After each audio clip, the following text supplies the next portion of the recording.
केरल में Nipah virus की वजह से जान गंवाने वाले 12 वर्षीय बच्चे के संपर्क में आए 11 लोगों में लक्षण उभरे हैं। हालांकि सभी की स्थिति अभी तक नियंत्रित है।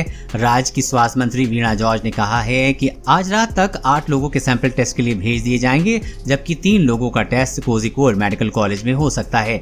मंत्री के मुताबिक राज्य में अब तक 251 लोगों की लिस्ट तैयार की गई है, जिसमें 125 हेल्थ केयर वर्कर और इनमें से 54 लोग हाई रिस्क कैटेगरी में हैं। इन 54 में से 30 हेल्थ केयर वर्कर हैं। इस वक्त विभिन्न अस्पतालों में 38 लोगों को आइसोलेट किया गया है।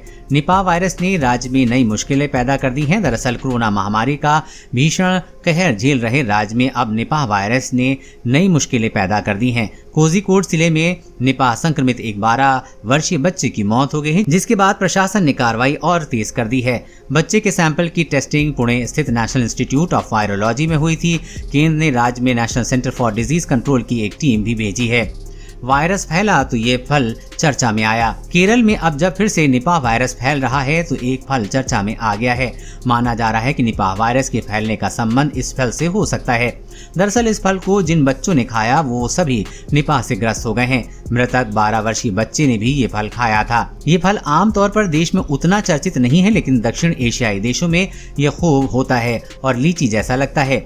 इसे रामबूटन या रामबुतन फल कहा जाता है।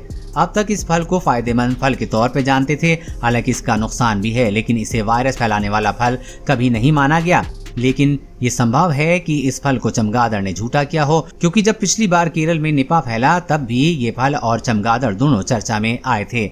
देश और दुनिया की हर अपडेट पाने के लिए चैनल को सब्सक्राइब करें।